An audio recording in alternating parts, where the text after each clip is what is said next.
So you found yourself a zombie or skeleton spawner in your survival Minecraft world, and you want to start making some XP off it. Well, today we're going to take a look at 3 basic designs along with some optional extras and additions that you can add to them later on. Let's get started. So for any of these designs, we're going to need some very basic starting equipment, of course something to dig with. You're going to need water, and plenty of it, as well as signs. That's it for any of these 3 designs. Of course, one of the most helpful thing for any of these would be an infinite water source. And the way you create those is placing water in 2 corners in a 2x2 square, so then you can take it from anywhere in here without losing any water, or you can just use a 3x1 hole. As long as you take it from the center, you'll always have water there. So to get started with any of these designs, we want a 9x9x5 room with the spawner directly in the center. So what you want to do is dig out 4 on either side, all 4 sides, 2 up and 2 down. Of course, leaving the 2 blocks on top of the spawner so that nothing spawns on top and decreases the rates. So with our first design, we want to come all the way down to one end of the room, choose where you would like your shaft to be, and we're going to dig a 2 down shaft, all the way across, and this will be where your zombies or skeletons are going to be pushed and then pushed out of the room to your kill area. Now once you have this dug out, we want to come to one end of the room, place water all along one edge. Now an easy way to do this in survival, instead of having an infinite water source running back and forth, go ahead and place one every other block, and that will create an infinite source in the center. So you can take from there, place down, take from the center, place down 2, take from the center, place down 2. Now once you have this wall of water in, it should flow perfectly directly to the edge here and stop, so that when zombies or anything else happens to come down, it will push them directly to the edge and they will fall. Now once you're there, we want to put one water source at the end of the shaft, pushing towards where you want your mobs to go. Once you reach the end here, dig 1 down and 1 more water source to continue that pattern. Now with the second design, you want to take that trench you built before, and instead of putting it on the edge or side of a room, we're going to put it direct center underneath the spawner. So you want to dig 2 down directly in the middle, all the way across the room, leading again to wherever you're going to have your mobs going. Now once you have that done, we're going to place water along both edges this time, but before we do, to stop it from overflowing and pushing down into the shaft and possibly drowning mobs or having it so they can't even get through, we will place a line of signs all the way down here. And now the way you place signs on top of each other would be holding shift as you click, keeping them all the way down the top edge of this shaft so zombies and skeletons can pass through but water cannot.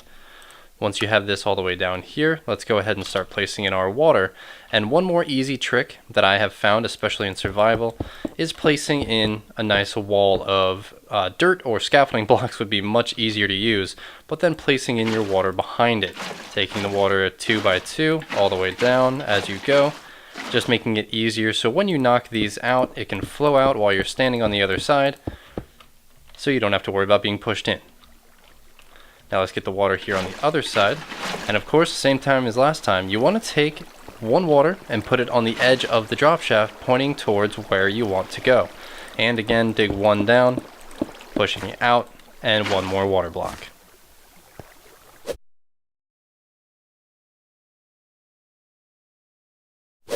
Now with this third and final design that we're going to be showing today, you want to put water 1 in each corner along the same wall so that it flows down and creates this pyramid style pattern. Now once here, you want to dig out all the blocks that are not covered by water 1 down. And then once you have these dug out, you want to dig 1 more along all the water block edges that are covered by water.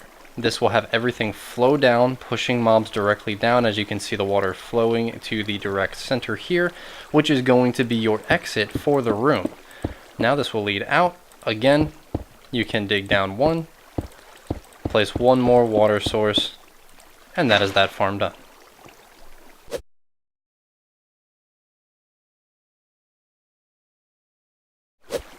Now, since you've finished the room design on where you want your mobs to spawn in, you may want to actually transport them a couple of blocks along, a little bit away from the farm or to a new location. So to do that, you can have one of two different ways. You can either continue this design by digging down one at the end of every source and putting a new water block there.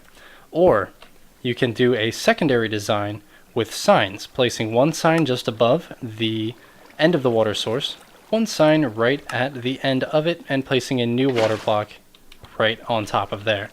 Now, this will cause the water to flow down up into that other water source and continue pushing the mobs along on a straight and level plane. So now that you've transported your mobs down your shaft and gotten them to the area you want to, keeping in mind that any AFK spot needs to be within 16 blocks of the spawner itself. Now that can be calculated either with some math, which I'm not good at, so I actually use some tools that were created by other users online in the community. So I'll put a link to one or two of those down below that you can use. But once you find your location for your kill room and your AFK spot, at the end of the last water, or beginning, you can place a sign at the end to stop that as well. Dig down at least 2 for your simple kill room, so that you can dig down here, put at least 1 block in front so you don't get hit with a firing squad or a zombie apocalypse once you come out of your AFK spot. Put in a little AFK area with possibly a door on the front if you need to, so then you can just sit in here for an hour or so, come back out and start destroying some mobs, collecting the XP, and getting your enchants up and running. So you've taken out all the torches in the room, you have your skeletons flowing down into your little kill area that you've finished up, you're feeling pretty good about yourself, but they're just taking way too long to kill.